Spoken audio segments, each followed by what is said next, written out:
All right. Good afternoon. Good long practice today for our guys coming off the game against the Giants. Worked on a number of situations, and there are some situations where the coordinators didn't know what I was going to do, and actually threw some situations with them. Red zone, a situation where we call hurricane. I think it was 3rd and 15 on the 37, and quarterback just needs to know, man, I don't need 15. Just get me in the position. This is the end of half also. Just get me in the position where I can kick a better field goal. And we did that, with the field goal team runs on the field, and we kick a field goal, so with 20 seconds, and we did that. Just a number of good situations our guys were dialed into. So, and then I thought it was a good, hard, long practice for these guys. Some of the things we did were live, start yards and goal line, was live, and our guys got after it at that time, and other times we just studied. So I thought it was pretty good practice. A lot of things we got to continue to work on. Looking forward to tomorrow's practice. It's going to be a different type of deal tomorrow. Man, we keeping chopping wood. That's it. We got to keep chopping wood and keep getting better. Questions? After watching the film from Saturday night, just kind of your thoughts from it and just what you want to see from the guys on Friday night. Here's what my focus is, and this is every day for the most part, is, man, how do we get better? How do we see the things that we didn't do well in, and how do we continue to improve in that aspect? And I think I've already talked about it. I thought the offense was sloppy in some instances. The defense, I thought they did a really good job in that first half. They gave up 2 big plays and everything else was good. But when you look at the totality of that first half, it was 7-6. And then the second half, I didn't think we played well defensively. So, but that's what today's practice was about. Every time we come out, man, we try to improve. And I wish I can sit here and tell the guys that, we're going to be perfect on every game, perfect on every play, but that's just not going to happen. And when those things don't happen, how do you improve? And that's what today was about. Not specifically, but the plan for the Eagles game. Yeah. Will some starters play in your mind? Some starters won't play in this game. I won't get into the who's or whatnot, but, a good amount of starters won't play. That gives us a chance to look at some of our other young guys and give them plenty of playing time so we can evaluate them. Obviously, it's getting down to nut-cutting time as far as who's going to make the 53. Then who other 69 guys we're going to have in totality. So it's important to go out there and really watch these guys and see how they operate, because we've got to give everybody a chance. And that's what we've been doing for the most part. So, Would Fields, you think Fields and some of the I just said I'm not going to say who, but a good amount of starters won't play. What did you think about getting a look at the defensive line today with Quinn back, Germaine back, and then That's all I can say is whoa. 11's out there, and he's rushing the pass, and he runs right by me. It was like just wind, like woof, like just goes by me. So, and then you see 95, and it felt good. I would just say that. It felt really good. Is Sauce okay? Say it again? Is Sauce okay? We saw him come off the field in the end zone. Yeah, I think he just got kicked in the leg. I think he's fine. You had a kind of a big picture question. When we ask the players about you, they always talk about how much they respect you as a former player. Yeah. So how do you tap into that without sort of being the back in my day guy? Yeah. Well, here's what man, this game, and just overall, just the nature of this game has changed quite a bit. And I talk about my experiences from like what happened when I was, and then how it is now, and it's totally different. But the things that are not different are the principles of the game, and I think that's what some people just get like they don't understand that. Listen, I understand it's a different type of player. Offensive systems are different, defensive systems are different, but the principle of blocking, tackling, and running, that has never changed, and it won't change. That's the nature of this game. It's a physical, violent sport. And I try to tell our guys, listen, that's what we're going to lay our hat on, is being able to do that and try to do it better than anybody else. Because if you look at the winning teams in this league, they lay their hat on that.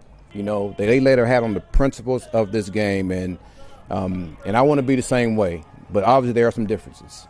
Did you pick up any tips on using that background from Dan? Say it one more time. Any tips on using that background in your day-to-day? Well, I was raised that way, and Dan is part of that tree that I was been with, so that's how we were raised. So it wasn't anything new for us, So, and it's part of our personality too. You know, we believe in that, and that's just who I am. Speaking of the physicality aspect, and obviously it's clear you guys want to run the ball. Say it again? Just speaking of that physicality aspect you're talking about, it's clear you guys want to run the ball. And Yep. that's going to be, very much part of your DNA. Obviously, it's very much a passing league.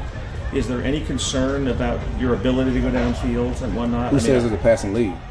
Isn't it the passing league? Isn't that kind of... The team that won the Super Bowl, what were they in passing? 29th. Yeah. What were they in running? First. Defense, too, obviously. But Well, we talked about offense. do you have any... it's hard for us to see in preseason games and practice. It's, with the body of work, it's kind of...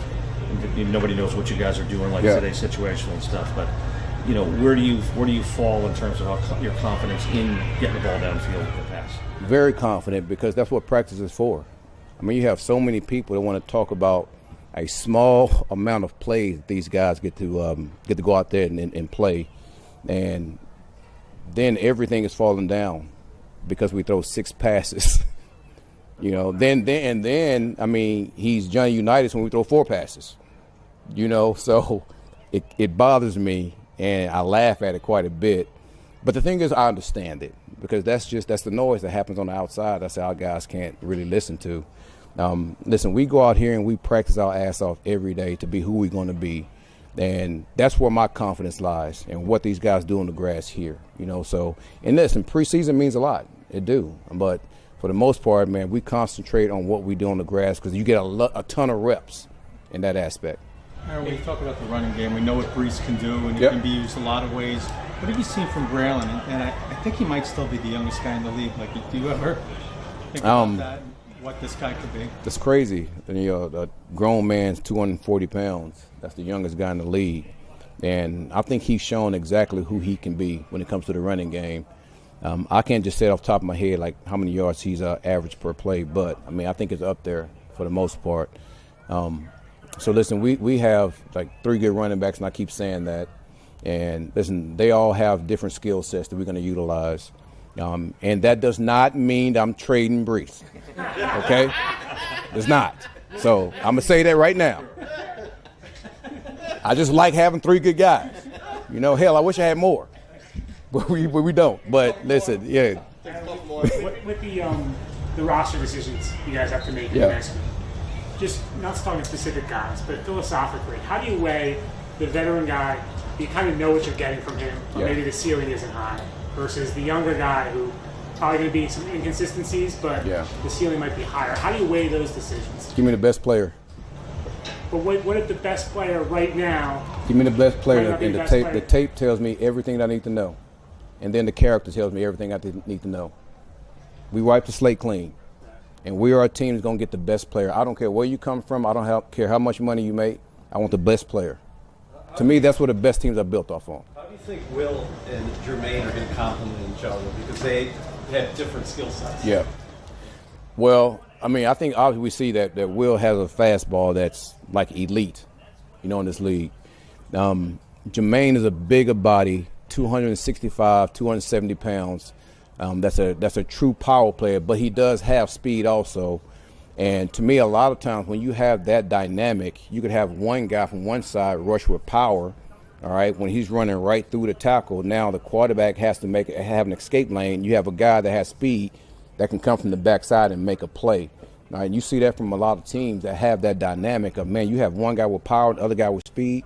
Man, that makes a hell of a rush for the most part. And then you have 2 guys interior that can just push the pocket. Creates a great rush. So I'm looking forward to seeing those guys work together. They do have 2 different skill sets, but they're 2 really good players we're going to utilize to the best of their ability. Zach and Inman. Did you, when you guys hired Steve Wilks, we asked you about like having somebody with that kind of experience on your staff. I'm curious what it's been like since you've gotten to work with him over these last 6 months. It's been outstanding, man. Obviously, he's been around, and he's sat in my seat for a while. And just being able to run things by him, just being able to bounce things off of him has been really, really good.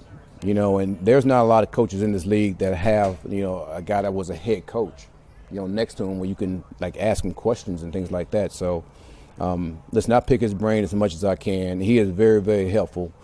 And I'm glad I got him. I'm glad he's on our team. I have another coordinator question with regard to Tanner. I'm just kind of curious what drew you to him initially, and about his offensive philosophy, how it fits, and if what he's tailoring to what you want to do here. Yeah, well, if you look at his background, he's been with some really good coaches, and a lot of the coaches that he's been with, I agree with what they do and how they're built. Harbaugh, for example.